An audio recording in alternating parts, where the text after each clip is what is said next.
नमस्कार, स्वागत है आप सभी का आपके अपने channel update GK for you पर। गाइस, आज हम पढ़ने जा रहे हैं साइंस का सब्जेक्ट, जिसमें हम यांत्रिकी से डिस्कशन करेंगे। यांत्रिकी वाले पार्ट से भौतिक विज्ञान का यांत्रिकी पार्ट, जो कि घटना चक्र सीरीज से ही हम चल रहे हैं। तो यहाँ पर अगर आप चैनल पर पहली बार विजिट कर रहे हैं तो चैनल को लाइक शेयर सब्सक्राइब करना ना भूलें। बेल आइकन को प्रेस कर दीजिएगा, जिससे नोटिफिकेशन आपके पास पहुँच सकें। और अगर अच्छे लगे तो आप लाइक शेयर कमेंट ज़रूर करिएगा। कोशिश करिएगा कि आप वीडियो में अंत तक बने रहिएगा। चलिए हम शुरू करते हैं यांत्रिकी पार्ट से, जो है यांत्रिकी चैप्टर से कुछ क्वेश्चंस देखते हैं, जो कि पिछले साल के एग्ज़ाम में आए हुए हैं और जो हमारे आने वाले एग्ज़ाम के लिए बेहद ही महत्वपूर्ण है और यहाँ से क्वेश्चंस बन के ज़रूर आते हैं हमारे एग्ज़ाम में। यहाँ पर हम देखते हैं, शुरू करते हैं। तो हमारा पहला प्रश्न जो है, न्यूटन के गति का पहला नियम जाना जाता है। ऑप्शंस दिए हुए हैं, तो ऑप्शंस में से सही आंसर हो जाएगा जड़ता का नियम। बी ऑप्शन हमारा करेक्ट हो जाएगा। जड़ता का नियम जो है न्यूटन के गति का पहला नियम जाना जाता है। अब गाइस की व्याख्या देख लेते हैं।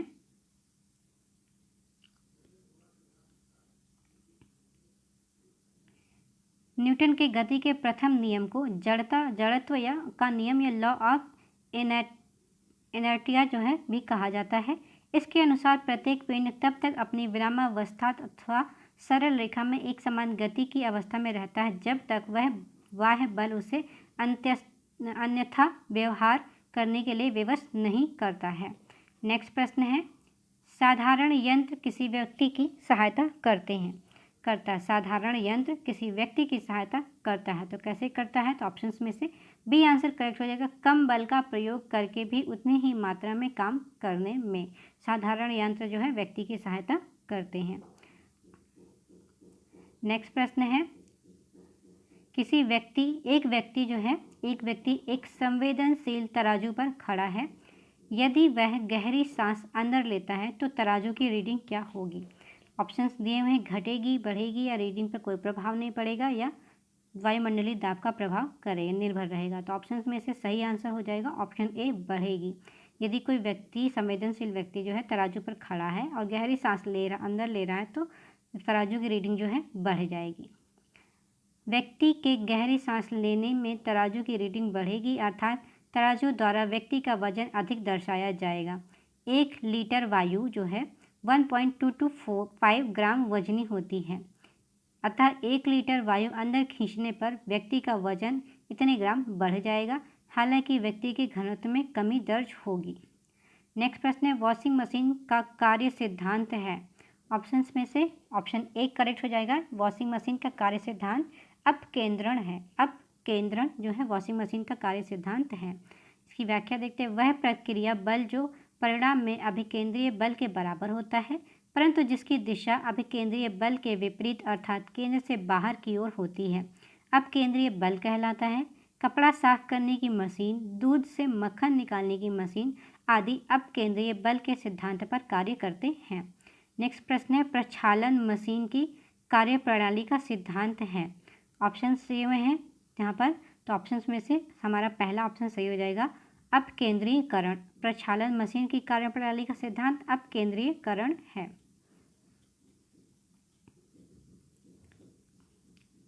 नेक्स्ट है, निम्नलिखित में से कौन सी राशि जो है सदिश राशि नहीं है? ऑप्शन दिया हुआ है, कौन सी सदिश राशि नहीं है? तो ऑप्शन में से सही आंसर डी हो जाएगा, डी आयतन। आयतन जो है एक सदिश राशि नहीं है, अदिश राशि है, और बाकी विस्थापन, वेग और बल जो है सदिश राशि के अंतर्गत आते हैं। ये राशियाँ जिनको व्यक्त करने के लिए दिशा या परिणाम दोनों की आवश्यकता होती है, सदिश राशियाँ कहलाती हैं।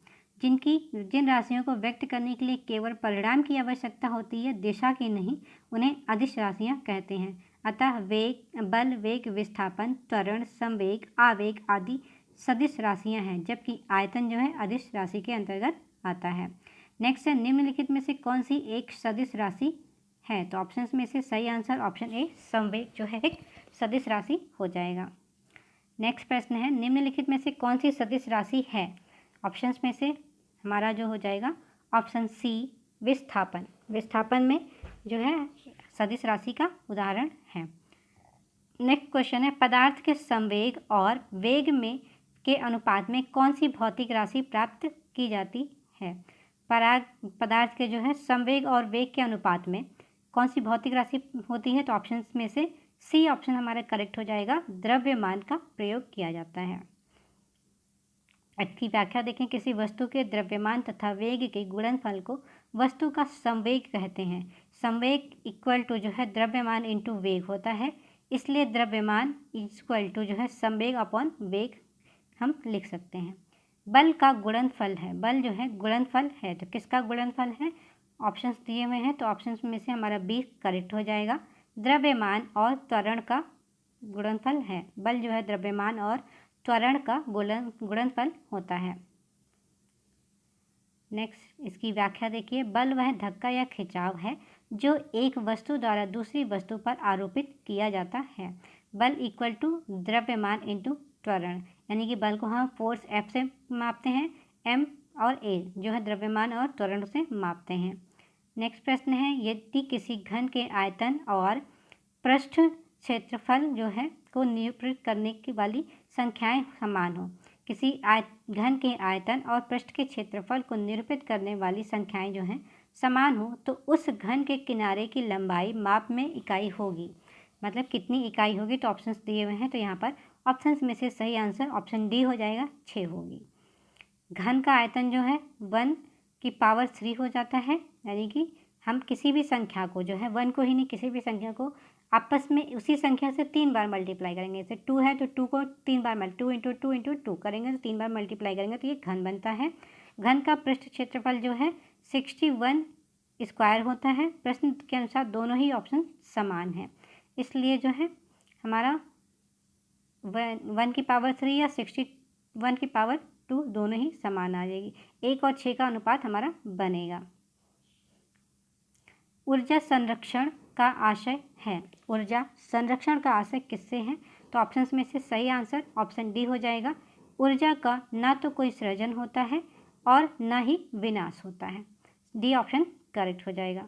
ऊर्जा संरक्षण के मूल सिद्धांत के अनुसार ऊर्जा का ना तो सृजन होता है और ना ही ऊर्जा का विनाश हो सकता है। हवाओं की ऊर्जा होती है, हवाओं की ऊर्जा होती है, तो ऑप्शन बी केवल गतिज होती है, स्थितिज नहीं हो सकती। विद्युत भी नहीं होती हैं, तो इनमें ऑप्शंस में से बी ऑप्शन हमारा करेक्ट हो जाएगा।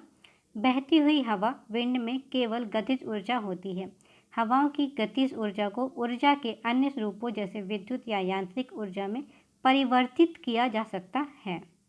कई बार आपने देखा होगा विंड पावर जो होती है, इससे जो है हम विद्युत उत्पन्न करते हैं।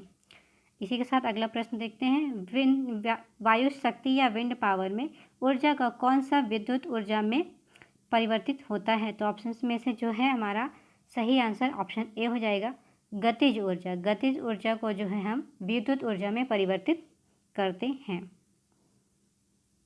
नेक्स्ट प्रश्न है, इसकी व्याख्या देख लेते हैं पहले। बहती वायु से उत्पन्न की गई ऊर्जा को पवन ऊर्जा कहते हैं। पवन ऊर्जा के उत्पादन के लिए हवादार जगहों पर पवन चक्कियों को लगाया जाता है, जिनके द्वारा वायु की गतिज ऊर्जा यांत्रिक ऊर्जा में परिवर्तित हो जाती है। इस यांत्रिक ऊर्जा को जनरेटर की मदद से विद्युत ऊर्जा में परिवर्तित किया जाता है। नेक्स्ट प्रश्न है, एक ट्रेन जैसे ही चलना आरंभ करती है, उसमें बैठे हुए यात्री का सिर पीछे की ओर झुक जाता है, इसका कारण क्या है, तो ऑप्शंस में से ऑप्शन ए हो जाएगा, स्थिरता का जड़त्व इसका कारण है।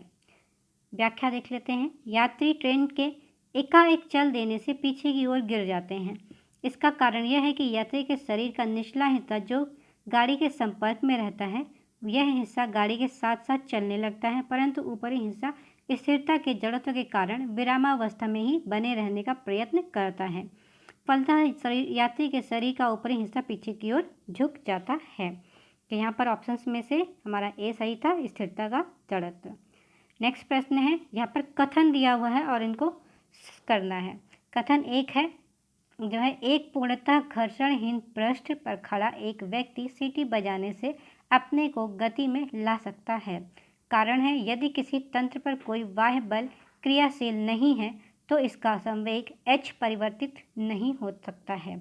ऑप्शन में ये कूट दिए हुए हैं, तो हमारे 4 कूट दिए हुए हैं, तो ऑप्शन में से जो हमारा सही आंसर हो जाएगा ऑप्शन बी सही होगा। ए और आर जो है दोनों ही सही हैं, कथन और कारण दोनों सही हैं, और दोनों इसका जो है स्पष्टीकरण लेकिन नहीं करता है।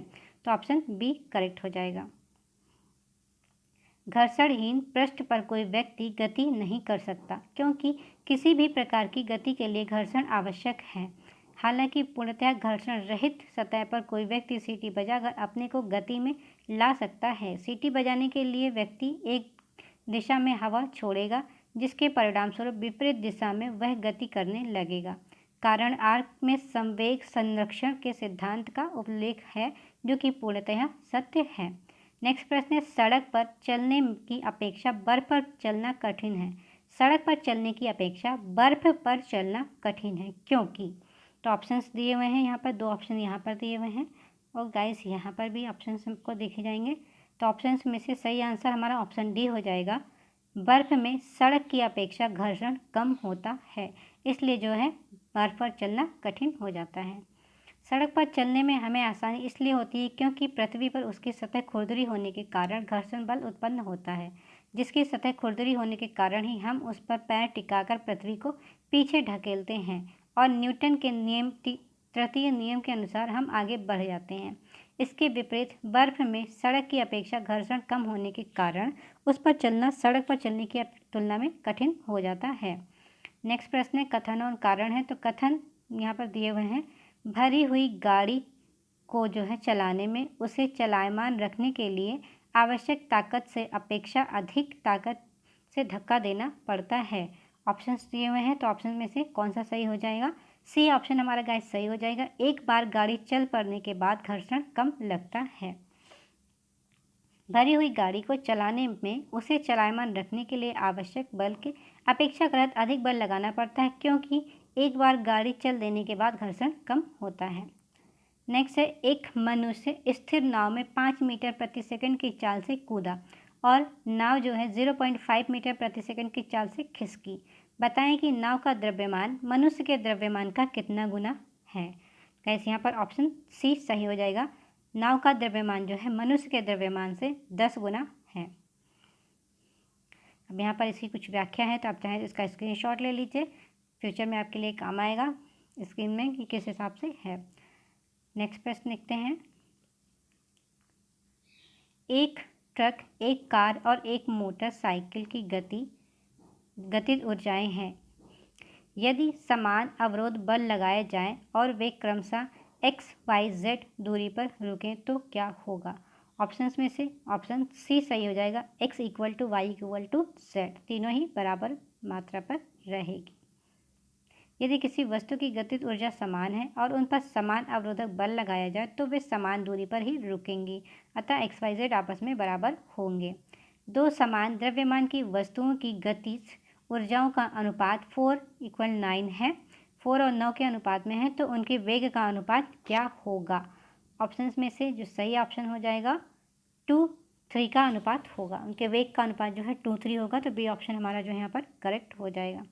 अब यहाँ पर इनकी व्याख्या दी हुई है, दोनों वस्तुओं का द्रव्यमान समान रहता है, अतः द्रव्यमान m माना जाता है। पहली वस्तु का वेग v1 से हम करते हैं, दूसरी वस्तु का वेग v2 से करते हैं। पहली वस्तु की गतिज ऊर्जा k1 = जो है 1/2 mv, वेग 1 और 2 दोनों ही मानते हैं। इस तरह से हम इसकी व्याख्या के निकाल सकते हैं। चलिए अगला प्रश्न देख लेते हैं।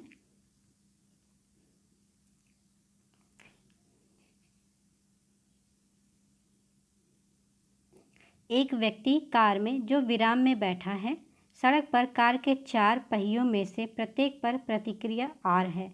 जब कार सीधी समतल सड़क पर चलेगी तो अग्र पहियों में प्रत्येक पर प्रतिक्रिया में क्या परिवर्तन आएगा? तो ऑप्शंस में से ऑप्शन बी सही हो जाएगा, यह R से कम हो जाएगा। किसी वस्तु में गतिक घर्षण अवलंब प्रतिक्रिया के समानुपाती तथा स्थैतिक घर्षण से कम होता है। नेक्स्ट है, तेल से अंशतः भरा हुआ तेल का एक टैंकर समतल सड़क पर आगे की ओर एक समान त्वरण से जा रहा है। तेल का मुख्य पृष्ठ होगा। ऑप्शंस में से जो हमारा सही हो जाएगा ऑप्शन सी सही हो जाएगा। क्षैतिज से इस प्रकार आनत होगा कि पिछले सिरे पर अधिक गहराई होगी। सी ऑप्शन करेक्ट हो जाएगा। समतल सड़क पर समान त्वरण की गति से के कारण टैंकर में उपस्थित तेल का मुक्त पृष्ठ क्षैतिज से इस प्रकार आनत होगा कि पिछले सिरे पर अधिक गहराई होगी। नेक्स्ट प्रश्न है, कथन दिए हुए हैं और उनको मैच करना है।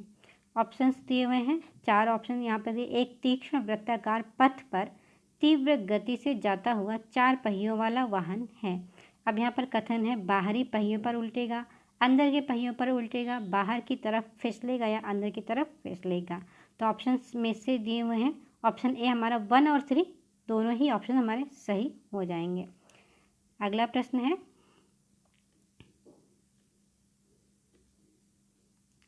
त्वरण ज्ञात करने का सही सूत्र है। ऑप्शन दिए हुए हैं, तो त्वरण ज्ञात करने का सही सूत्र जो है हमारा ए ऑप्शन करेक्ट होगा। A equal to B minus U upon T होता है। तो इस तरह से गाइस आज के लिए हम इतने ही रखते हैं। कल फिर मिलते हैं एक नए टॉपिक के साथ में। गुरुत्वहीन के अधीन क्या क्लास जो है हम कल देखते हैं। आज के लिए इतना ही रखते हैं। अगर आपको अच्छा लगा हो तो आप लाइक शेयर ज़रूर करिएगा, कमेंट करके बताइएगा कि क्लास कैसी लगी, और वीडियो देखने के लिए धन्यवाद।